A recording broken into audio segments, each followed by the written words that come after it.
This broadcast of In Focus is being made possible through the support of Reed Health. Reed Health, right beside you.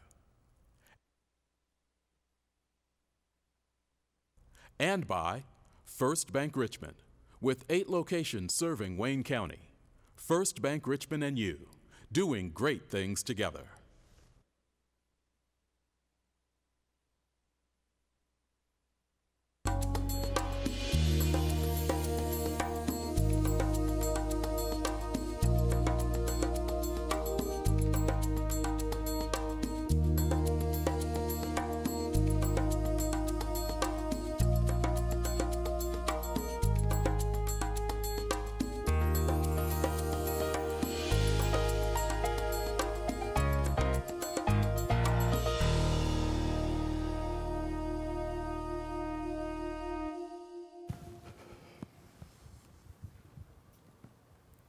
Good evening, and thanks for joining us for this edition of In Focus on Whitewater Community Television's WCTV Channel 11.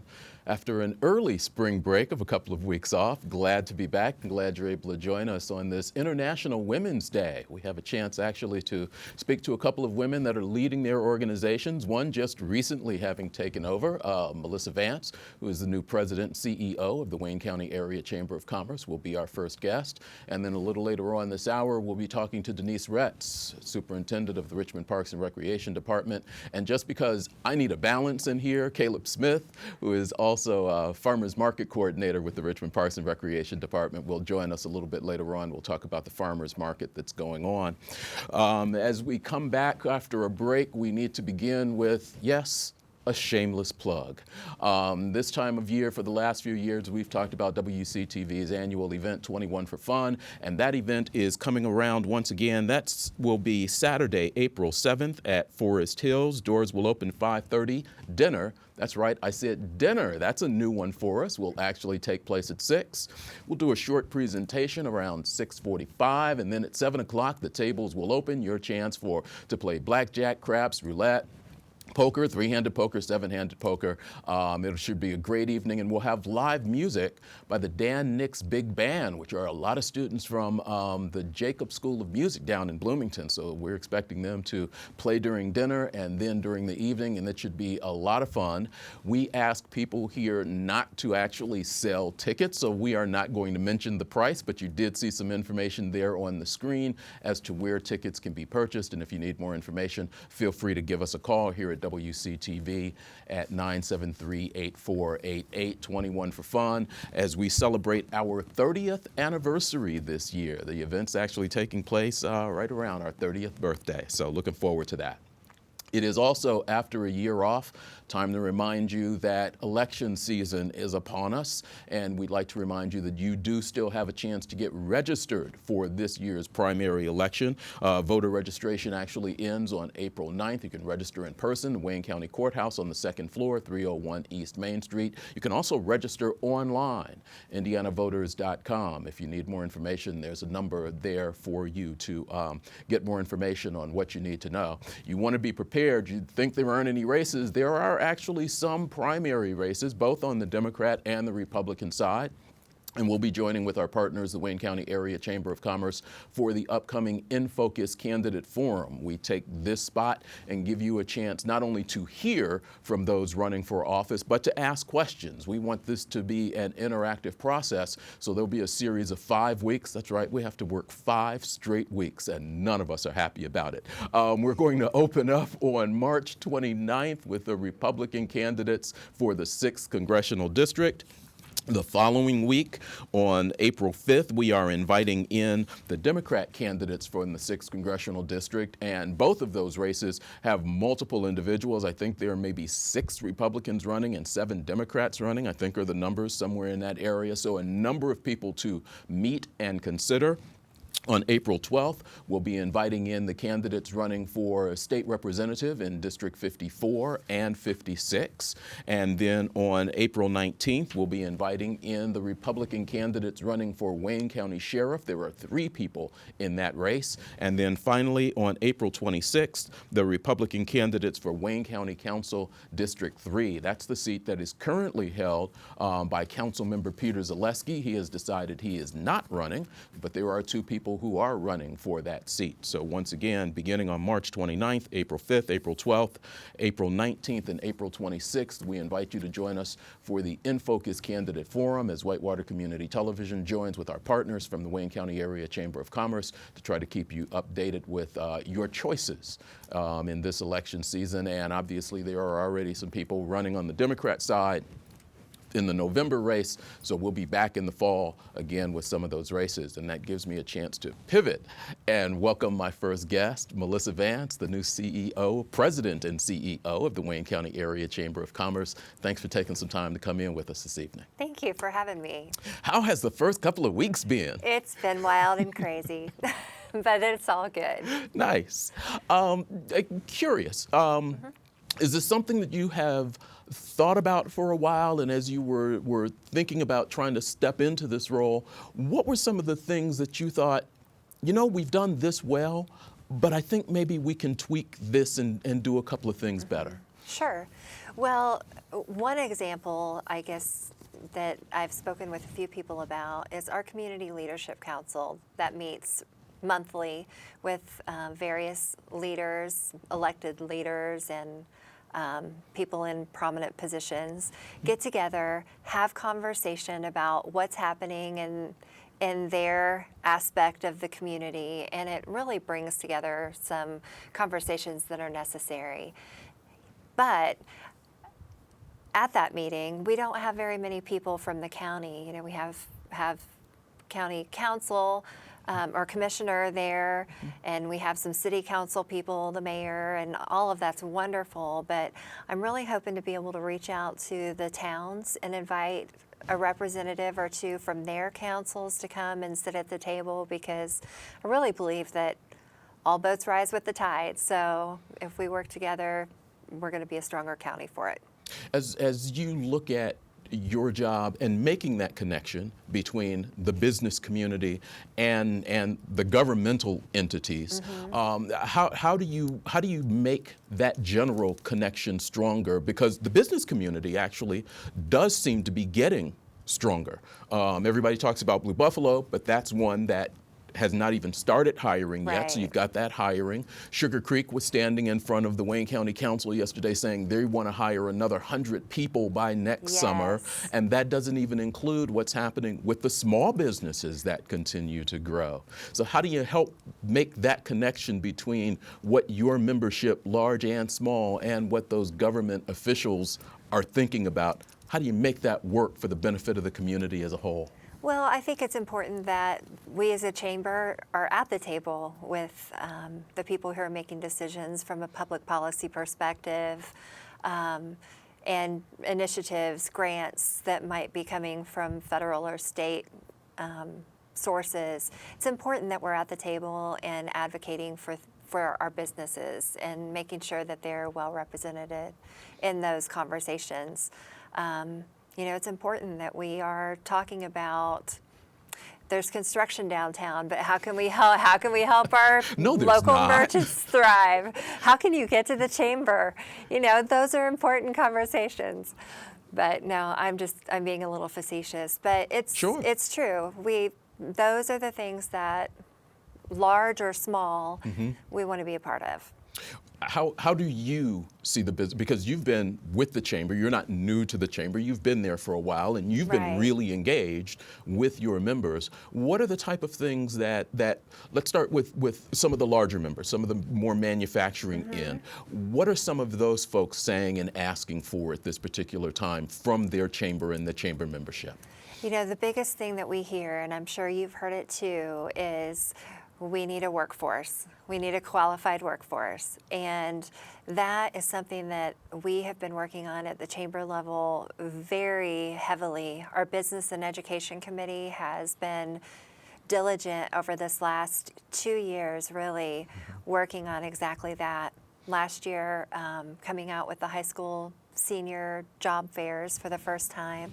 We did those at Richmond High School last year for all of their seniors, and Centerville High School. We rotated all of the seniors through from the county on that day, and we're doing that again this year. I was going to say, the first one's coming up pretty quickly, It isn't is. it? It's next week. Yeah. It's on the 15th, we'll be at Richmond, and then on April 5th, we'll be in Northeastern this year, rotating the rest of the students through. And that first one is Richmond and Seton combined, isn't it? Yes. Okay. Yes. So we're excited about doing that. Last year we had some students actually line up jobs for when they graduated. We had students lining up summer jobs. Nice. But you know, it's also important for those that are headed to college, whether locally or headed to IU or Purdue or somewhere else. We want them to know what kind of jobs are available here in Wayne County so they can come back. If you want to go to Purdue and become an engineer, come back, work at A House Tool or one of the other places and be an engineer here. If you know, whatever that may be. So, and then just working with the Career and Tech Center at Richmond High School, they have so many fantastic programs, and helping make connections between those manufacturers, large employers, and those groups. How does what those larger manufacturers and the smaller, I don't want to call them mom and pop because they're not all mom and pop, but they're not 500, 600 workers. Right. What's the difference between what those two groups of people need as you try to support both sides of the business community here? Well, you know, the larger, as I said, it's workforce, it's advocating for some public policy things at times. But the larger business or the smaller businesses, they are looking for educational opportunities. They don't have a corporation that's training them on the things that they always might need to be trained on.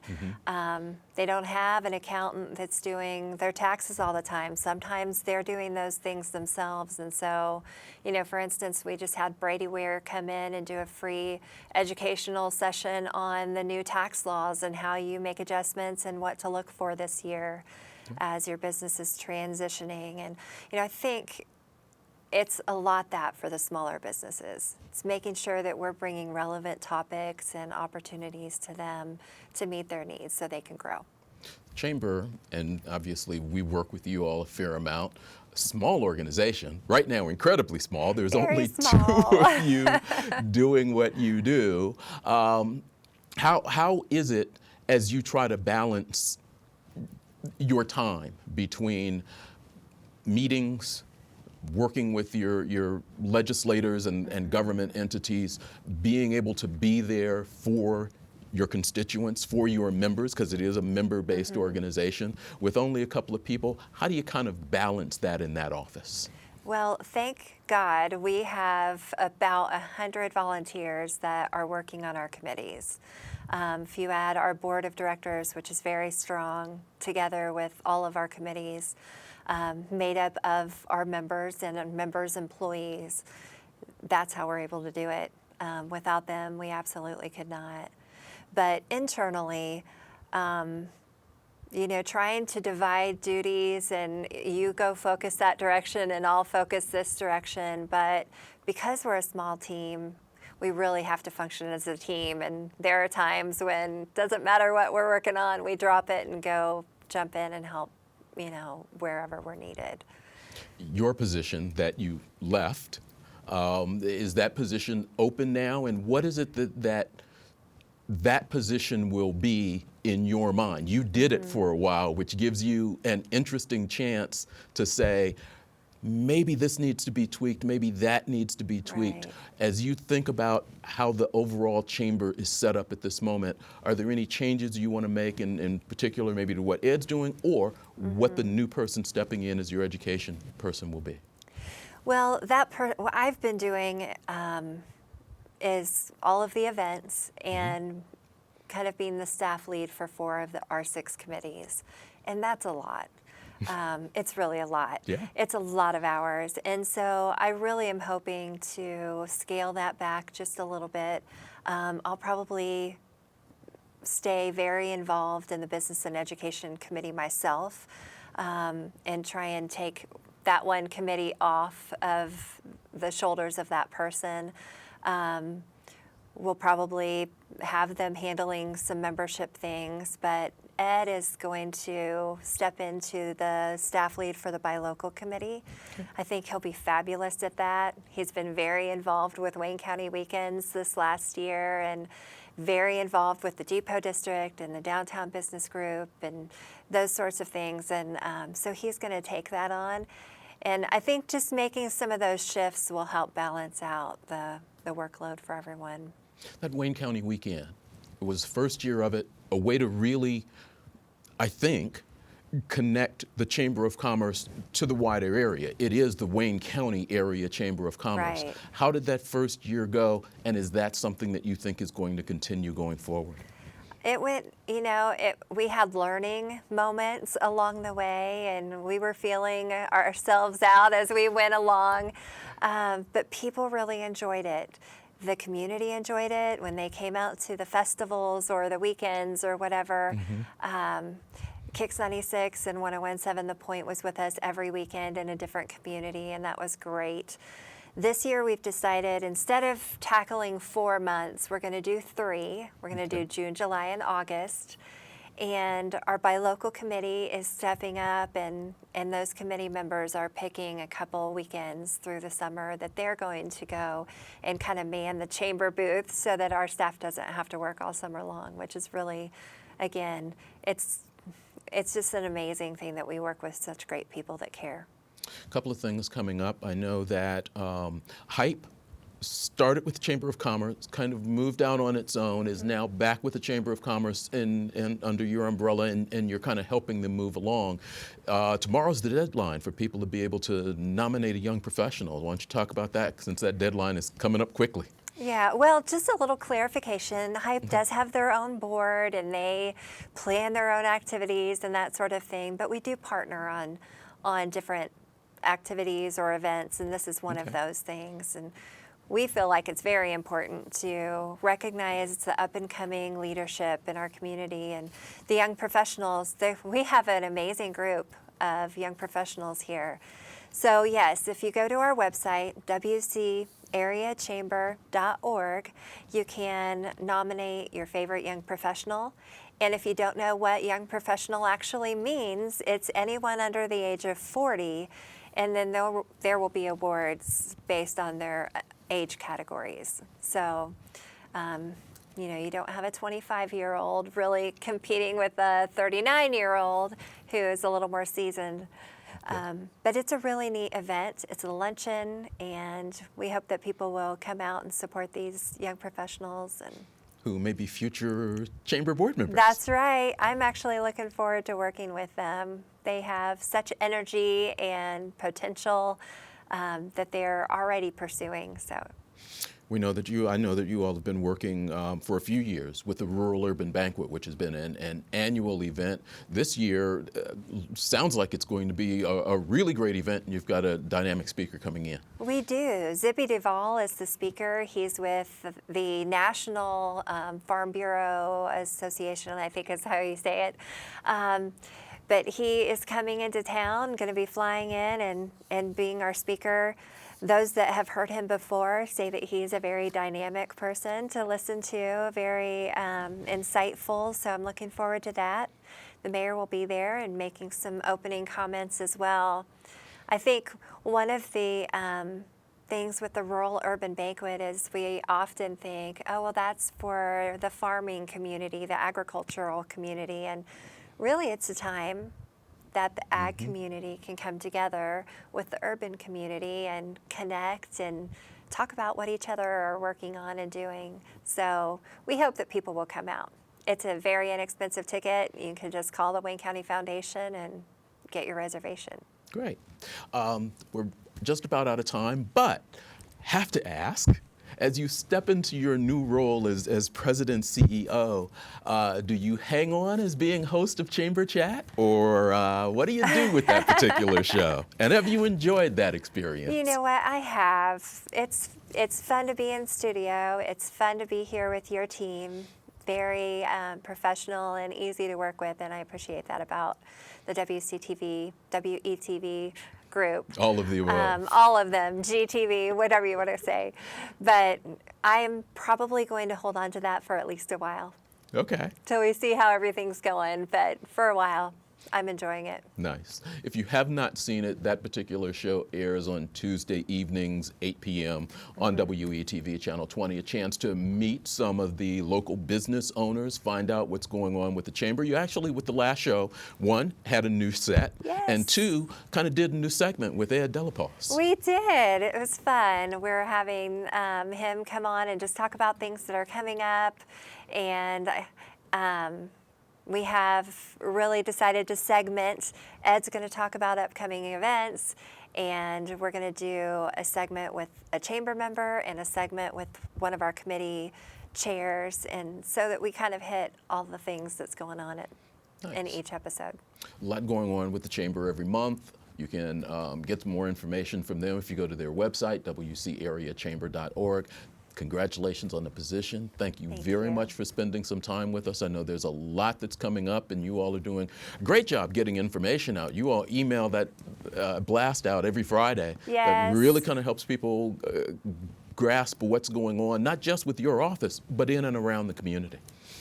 Well, thank you for letting me be here, and certainly it's a pleasure to partner with you. All right, and we'll see you in just a couple of weeks as we start the In Focus candidate forums. We're going to take a break and bring in Denise Retz, Superintendent of the Richmond Parks and Recreation Department, as we continue with In Focus on Whitewater Community Television's WGTV, Channel 11.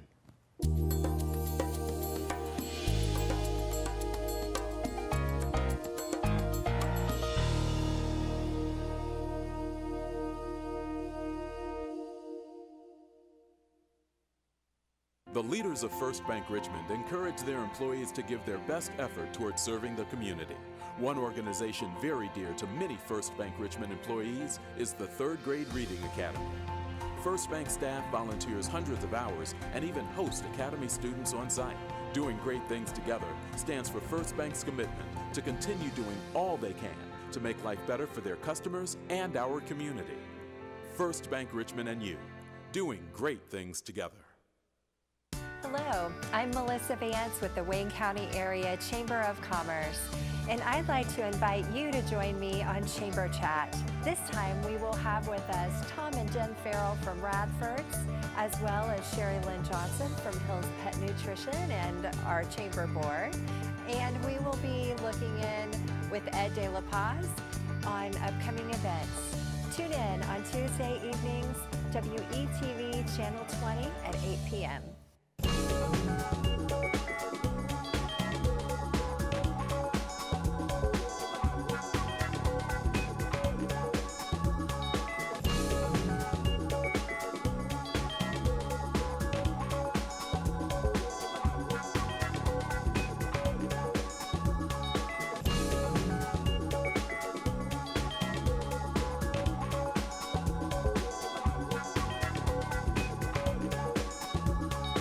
Keep up with local government information and shows with WGTV Online. Go to WCTV.info and click on the WGTV Online button. It's a live stream and video on demand site in one.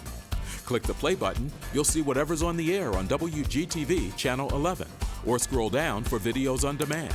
Choose whatever meeting or show you'd like to watch.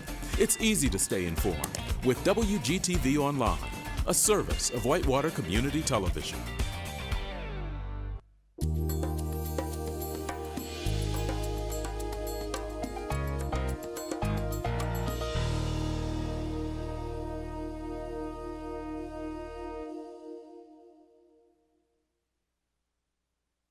Tonight, I invite you to think about Parks and Recreation a little differently than you have in the past. It is essential as a community that we begin to understand the benefits that parks bring, going much deeper than a well-maintained park. Returns on investment within parks do not only have to be monetary. We have returns in property value, And research shows that homes near or around a park can increase their value up to 22%.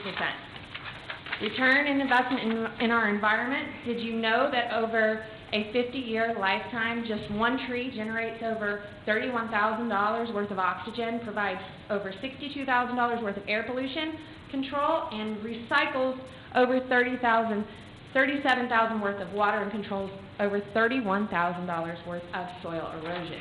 Think about what a park full of tree stuff do for our communities our size. Return in investment in health.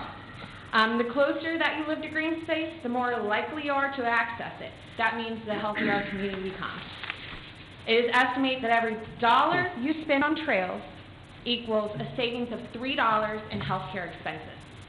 That's pretty good. Return in investment in tourism. Parks can host festivals, concerts, and athletic events, bringing additional boost to our local economy. And a return in investment in social capital would include research that investing in our local parks and residential green spaces where neighbors can form social ties produces a stronger and safer neighborhood. Our Parks Department budget is simply an operating budget, and anything extra or any improvements must be raised. The park team and I are fully committed to forging partners and raising funds to continue making these improvements a reality for our community while continuing to repair the past neglect. It's time to stop looking at our parks as problems, but more of a solution. Welcome back to In Focus on Whitewater Community Television's WGTV Channel 11. What you were just watching was a presentation by our next guest, Denise Retz, in front of the Richmond Common Council on January 26th of this year. That, when I first saw that, which was the day after that meeting, it kind of really stood out. Yeah. Your passion, and I've seen that over the last couple of years as you've been in this position. But secondly, your statement, we need to start thinking about our parks differently. Obviously, as the community went through some tough economic times, a lot of things got cut. A lot of people got cut. Police officers, fire department.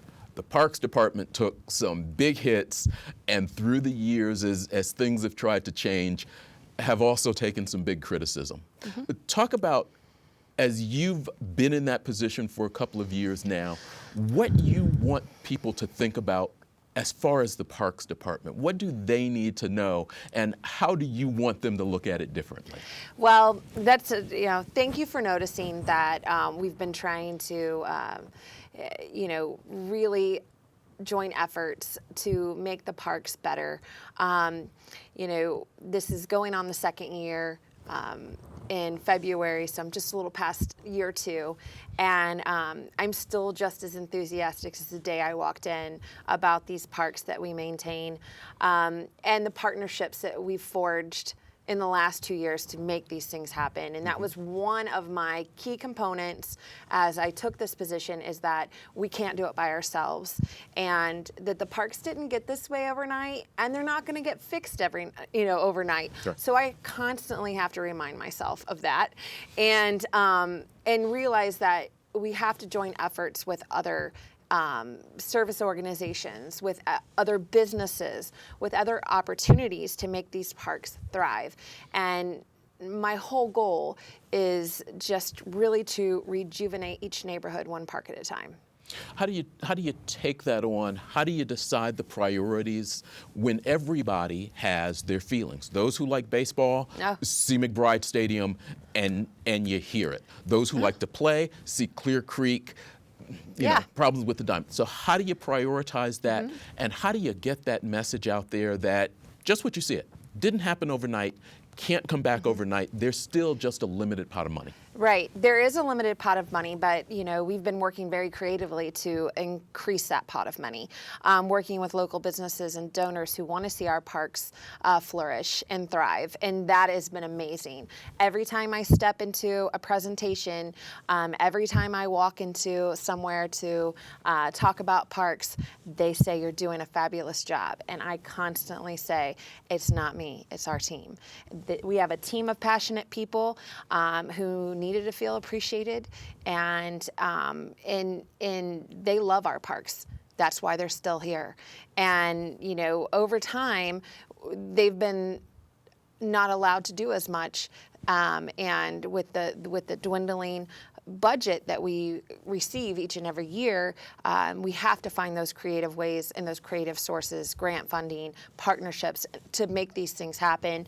And I was just trying to develop that strategy. We have a project list that we run through monthly, and we continue to add to that project list of projects that we need to see done in a certain amount of time. So while nothing gets fixed overnight, there's a plan for it. And, I think that spreading out that plan to not just focus on one area and try to keep things safe while also improving other things has been a real good strategy for the Parks Department, so that they can see improvements happening, but understand that, we can't do everything. So that's been our strategy, full force, to repair the neglect, but also make improvements along the way. No secret, there's been conversations really for a few years, not just since you've been there, but even before, that maybe our park system is too big. Maybe we have too much land. Maybe we need to sell some of it off. Is that something that you could have considered, that maybe there are parcels of land that the Parks Department has that maybe the Parks Department shouldn't have? Well, I think I look at that two different ways. I'm not opposed to potentially selling off land in parks if that is something that we have to do. Then we have to realize, was that park a designated park property, or was that, gifted to the city? And people don't necessarily understand that if we sell off a park property, that money might not come back into the Parks Department to where we can go forward with maintaining what we have. So, I think a utilization study should be done so we know exactly who's using what, but who's to say that if I take the park out of your neighborhood, you weren't utilizing that. So green spaces are an area that anyone can use at any given time, whether it's throwing a football, whether it's walking. And in all honesty, not only do green spaces give us a recreational value, but they give us an environmental value as well as our oxygen. And, the trees all produce that. And, a city our size, it's great to have 19 parks. We're very blessed, and, they're all utilized currently. So I think a utilization study could benefit us, but, we're doing the best we can, and it doesn't take that much more to continue to maintain these parks that we have. We're working really hard on that, and our team is fabulous, and they work really hard at every park. We were able to hire some seasonals to offset with a number of full-time employees we have to maintain these parks. So we're in our busy season now, gearing up for those seasonals. So we have those positions available in grounds and JUCO and lifeguards and managers all over the place. So those seasonals help offset what we can't do with our full-time staff, but our full-time staff is fabulous. Are you surprised at how well JUCO continues to do? That's a program that has been around literally for decades. Yes, and we offer the free lunch, and we offer it at several areas in the city. And I'm not surprised. I'm glad that our city has a summer camp like this that people can go to. In fact, I've seen year after year counselors coming in to help with JUCO, and that were actually campers themselves. So the reason why they're coming to be a counselor is because a counselor impacted their lives. And so you just continue to see that circle, and I love that about the camp, that it is just been around for so long that we continue to have that circle coming through, and I love that about the camp. You've had a couple of partnerships in particular that were pretty large, pretty noticeable, well publicized. One that worked out well, IUE's Kyle Tom, the tennis courts in Glen Miller Park. How has that changed the utilization of those tennis courts, that partnership, getting them resurfaced and really making them a strong place to play? Yeah, we actually have been able to host some really great conference tournaments there now that we have the area resurfaced. That's been wonderful. Seton and IU East, men's and women's, all utilize those courts. They're courts with lights, so people utilize them at night. And, you know, we don't have to worry about someone turning an ankle or tripping over a crack because, you know, Kyle Tom and IU East made that possible. The Sensory Park, I think, has been a very big piece on the west side in Clear Creek Park. How did that come about? Yeah, that is one of my favorite things to talk about. And when I go and present at different service organizations, I normally present about this because I feel like this partnership was very strong. It was bringing in Earlham College.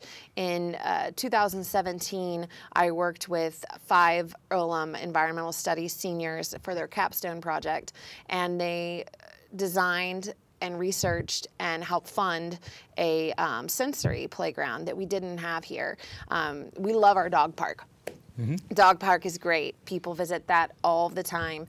But we have a dog park that keeps our dogs safe in a fenced-in area, and we needed to make sure that we had an adequate playground to keep our children safe.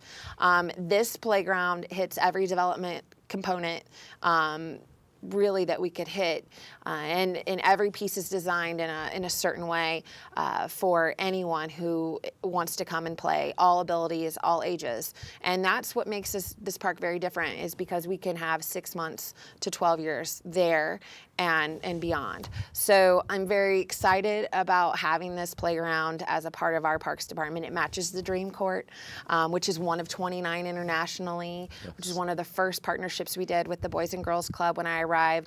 So Clear Creek has never been better, and we're working on all of those efforts to continue that momentum in that direction on the west side. There was a presentation last night that I didn't get to see, but one of the areas that has been of great concern to people is Middle Fork Reservoir. Again, I think some Earlham students are a part of a presentation. What is kind of the plan, or what came out last night for that area? So I get to work with the 2018 graduating environmental studies seniors with another capstone project this year, and I gave them 4 choices, and I wanted them to pick what would be the best fit for them, and they chose a revitalization plan for Middle Fork Reservoir. And really, Middle Fork has been one of those best kept secrets we keep sweeping under the rug. And so I don't want to sweep it under the rug anymore. I want to get it out. I want people to want to come here.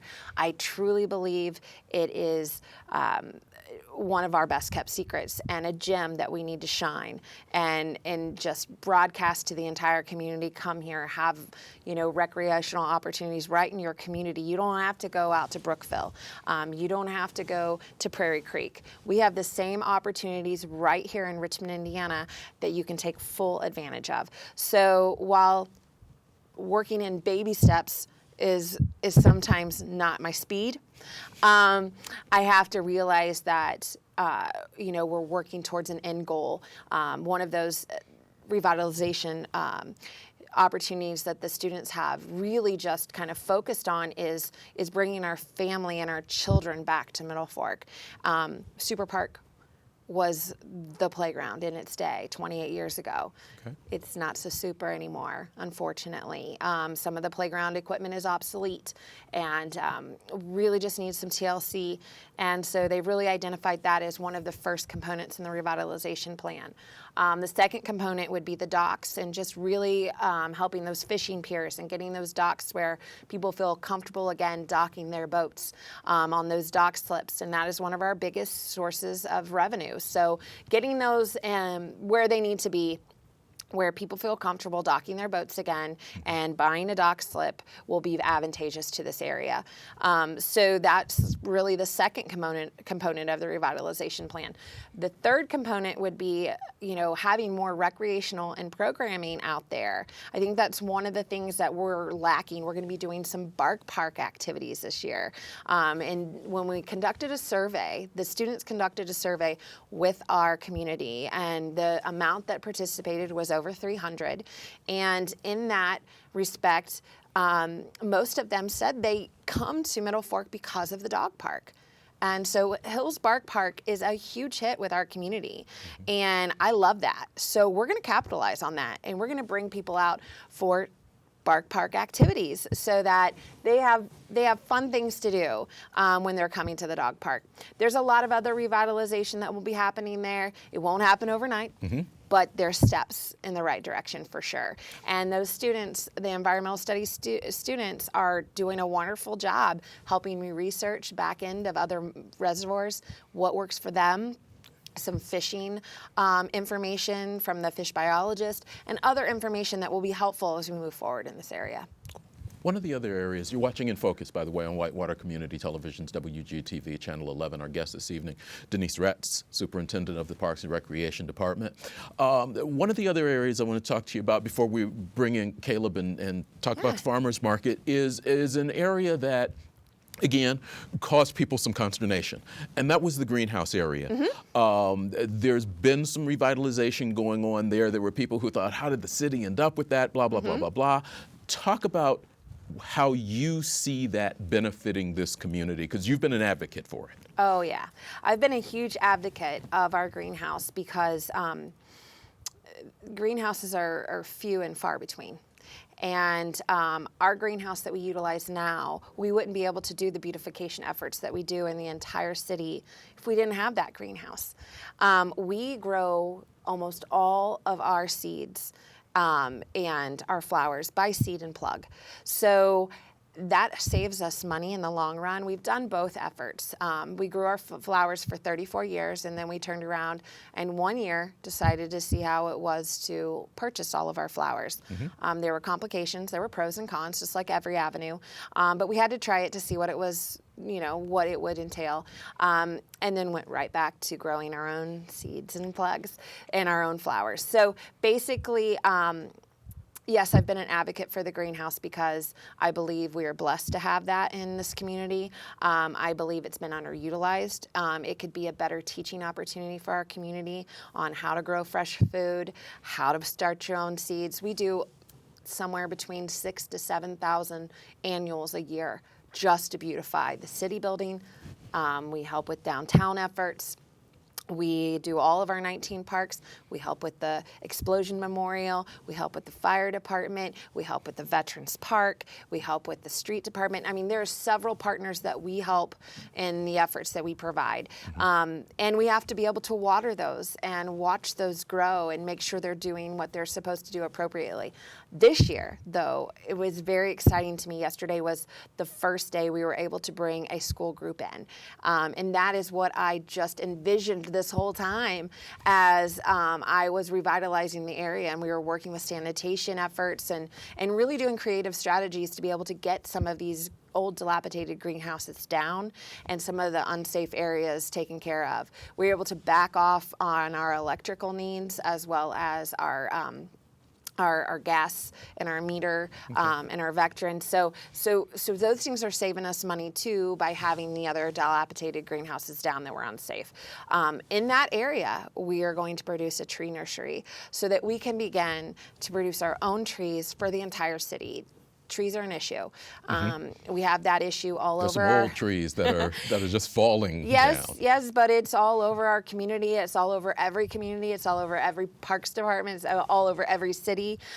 This is not just a problem that we are facing. Sure. But we're trying to do creative measures to help with that as well. With our wood weekends, we'll be coming up on another wood weekend at Mary Scott Park in April, and hope to do another one in the fall. So creative strategies to do something rather than nothing is the best thing that you can do. But the greenhouses have been a great addition to what we already provide to the community and allowing that to be a service area. So bringing in those 20 students from Richmond Friends School and teaching them about what it takes to transplant and what it takes to start something from seed has just been a really awesome opportunity, and I could not be more happy to work with the service organizations on that area. I'm sure kids love playing in the dirt. They love it. They love to get dirty. All right. Who doesn't?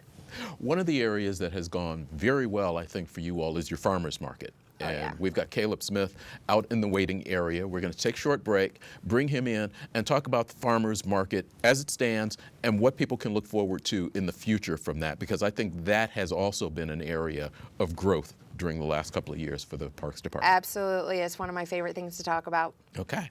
We're going to take a break, bring in Caleb, and be back with more In Focus on Whitewater Community Television's WGTV, Channel 11.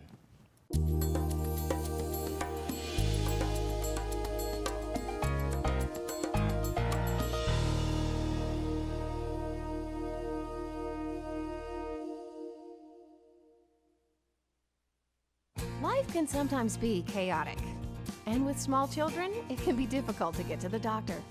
Hi, Mrs. Towns. How are you doing? I have a sick little boy right here. I think he might have an ear infection. With Read Health Now virtual visits, you don't even need to leave your home. I'll send in a prescription for him. Quick, easy, convenient. I don't want to take the kids out today. Oh, hey, Doc. Read Health, right beside you, right now.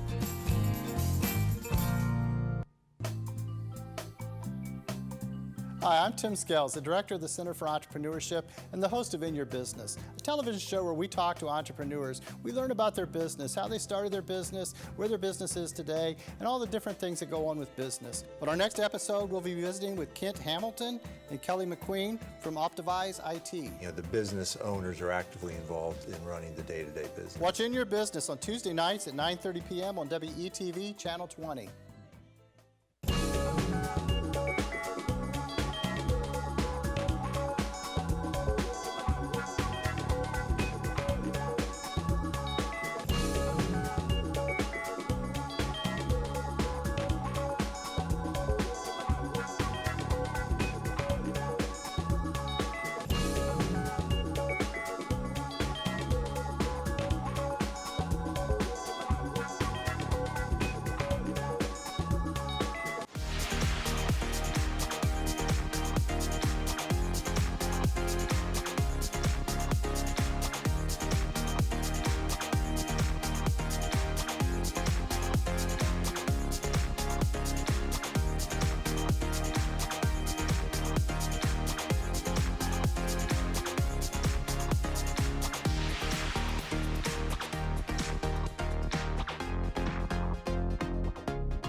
Welcome back to In Focus on Whitewater Community Television's WGTV Channel 11. I'm Eric Marsh, Executive Director of WCTV, joined by Denise Retz, Richmond Park Superintendent, and Caleb Smith, the Farmers Market Coordinator. Thanks for being here with us. Of course, thanks for having me.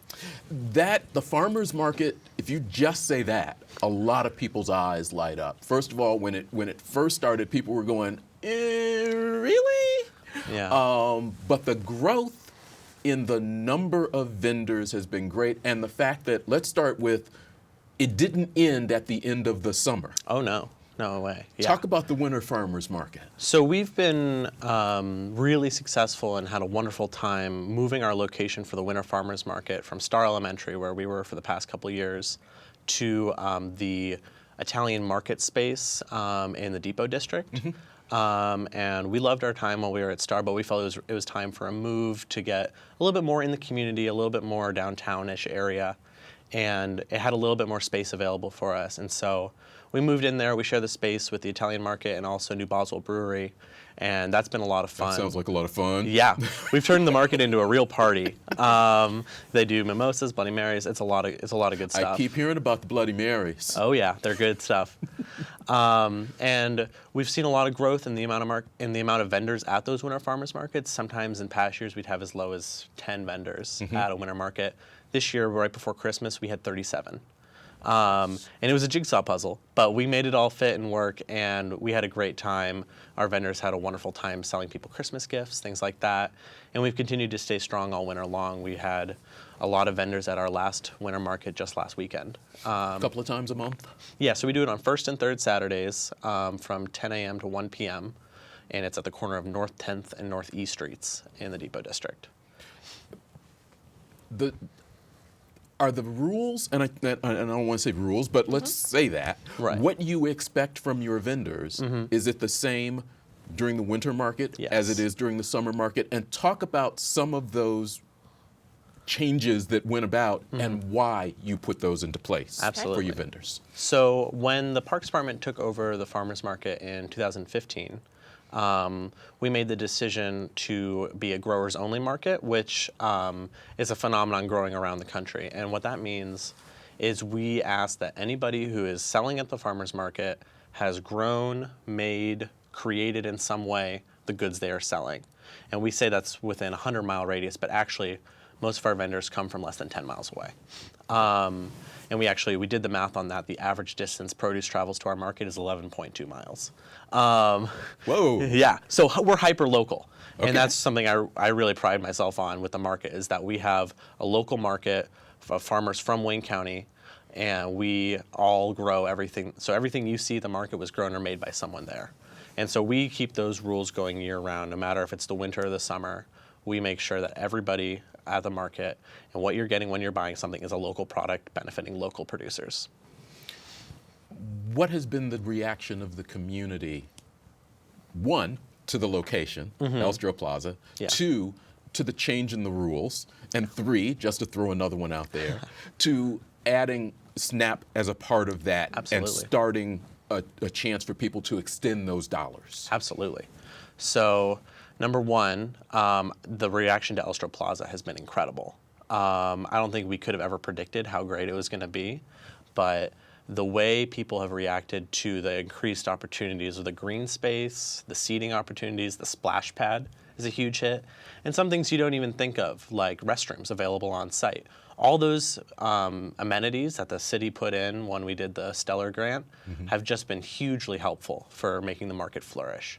And so we've really loved all the stuff that we are able to, it's this base that we can work off of to really create the market into a special place in our community. Okay. And so that's number one. Number two was, I don't remember. It's been more of a destination per se. Okay. Every Saturday morning. This is the place you want to go. This is the place you want to be. This is where you want to visit 8 to noon every Saturday. We're having music and cooking demonstrations and all kinds of things that, people want to participate in. Yeah. And Caleb can kind of talk to you about some of those new things we're trying to do. Okay, this year. And the other one was SNAP. SNAP, because right. that's become important for people. So I'll start with some numbers. In 2016, when the market started accepting SNAP, we had about $500 spent in the whole summer using SNAP benefits. Last year, with our partnership with Reed Health, where we double people's SNAP benefits at the market, we saw almost $11,000 spent in SNAP benefits. And keep in mind, the market as a whole, we track sales overall. We saw about $108,000 spent at the farmers market last summer. Wow. Which is a huge number for our local economy. And that's not everything that was reported. So it's voluntary reporting, and so it's probably, I estimate it's about 20% low. So almost 10% of our vendor sales were suddenly coming from SNAP, and every farmer I talk to says, this has been a game changer for me. I'm getting an extra couple $100 every week because of this. And I talk to customers who've told me they've changed their entire buying habits. People who say, I only go to the grocery store for staples now, my bread, my milk, my eggs, things like that. And so we've really seen a shift in people's buying patterns because of this partnership and this opportunity. And it's something that we're joining other markets around the country and doing. And so it was really important to me to be able to extend that to our customers and vendors as well. What are some of the new changes or things that will be coming about that people can expect? So one thing I really want to focus on is making sure that the successes we saw last year continue. So nothing's going to be going away. The Tuesday evening markets, we're still going to feature food trucks and local beer and wine vendors and live music. And that's something that I think it was a real fun, and it contributed to that party atmosphere, more festival destination thing that we were discussing earlier. And then this year, I'm really trying to add more things to make it more of a community event as well, and make coming to the market more educational, especially for kids. And so one thing we're going to be adding is a kids tent where any local organization that is youth focused can take over this tent for the Saturday and be able to do an activity with kids and that talks about healthy eating or some other aspect of a healthy lifestyle. And this will, one, be an opportunity for those organizations to get out in the community. We sometimes have as many as 1,000 people come through on a Saturday. And so that will be an opportunity for them to get out there and do this educational component. And two, it gives kids something to do while their parents shop. Sure. And the goal is to get to the point where we have kids waking their parents up on Saturday morning, shaking them and saying, let's go to the market, let's go to the market. And so I'm really excited about that. I've already been receiving a lot of interest from this program, but we're still looking for more organizations. And so we're inviting any youth-focused organization in the community to come down and help us teach kids more about healthy eating. So that's one change. Another thing we're going to be adding is regular cooking demonstrations. And we tried this last year, and we did a few test runs, but we're really going to be trying and taking it up a notch to really every market have something going on so people can learn more about how to use the food that they're buying. Because oftentimes we see people say, this spaghetti squash, I don't know how to cook with that. Right. Or a rutabaga, what do I do? And so to confront that and to help our farmers be able to sell a variety of produce that they want to grow, we're going to have local chefs and even dedicated amateurs who have a skill and a passion for cooking to come in and show people what you can do with these things. And it'll be everything from how to make this full meal to simple things like a salad dressing using local ingredients that are seasonal, and how to incorporate different herbs and things like that you might not expect. And so we're going to be doing a lot of that stuff. And again, we're looking for community partners. So if there's local chefs or other people who love cooking, we'd love to have them come out and do a demonstration at the market this summer as well. The Winter Farmers Market will go until? We have one more. So March 17th, so a week from Saturday, where we'll be having the final Winter Farmers Market. And then we'll take the month of April off to give our farmers some time to work for the summer, because April's busy season. And so we'll give them some time to do their planting, do any sort of maintenance they need to do. And then we'll kick off right again at the beginning of May. May 5th is our first outdoor market back in Elstra Plaza. Okay, looking forward to it. Yeah, me too. Caleb Smith, Farmers Market Coordinator, Denise Retz, Park Superintendent, thank you very much for being here. Thanks we for will having have us. you back as soon as we get through election season. We got a lot to talk about. Because I know that there's a lot going on that we didn't get to. Easter's coming up, Easter egg hunt, JUCO's going to be starting, the pool will be opening, a ton of things, so we want to get an update on that. That would be great. Yeah. Thank you for having us. Yeah. No problem. Thank you so Thanks much for being here. Want to remind you that we need you to get registered to vote. You can do that up until April 9th. We want you to then join us for our In Focus candidate forums, which will begin later this month. And the 29th, we'll open up with candidates for, hopefully, candidates from the Republican side running for the 6th Congressional District, the Democrats running for 6th Congressional District the following week. And you see that, and we'll continue to talk about that. Want to give you another update on 21 for Fun. Don't forget that is going to be April 7th at Forest Hills Country Club. Tickets are available now. Check out our Facebook page if you'd like more information about that. We took a lot of time off. We're still going to take another week off. We'll be back. Next week is the Junior Achievement Laureate Banquet, and we want to congratulate our friend and sometimes co-host Eric Van Vliet, who will be honored next week. And then we'll be back on the 22nd with a very special In Focus, and then we start our election specials. And of course, we'll be here on May 8th for election night. Thank you very much for watching. We'll see you again in a couple of weeks for In Focus. Have a good night.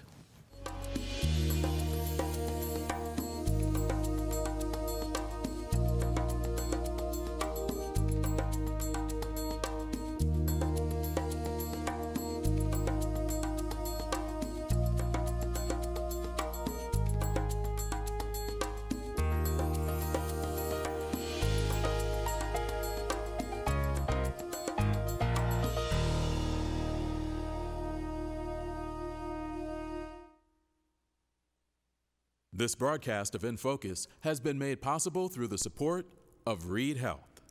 Reed Health, right beside you.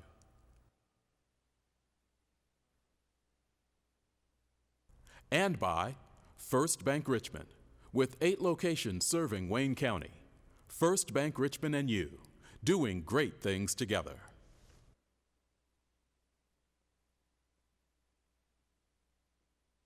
Hi, I'm Sherry Harlan, program host for Read Beside You. Join us in our next edition of Read Beside You, where our guests are Angie Dickman and Jason Blanc from Read Health, where we will discuss our new electronic health system, Epic. Allowing us to share more information, share it more quickly, as well as provide more interaction with our providers. Join us Thursday, Channel 20, WETV at 8 o'clock.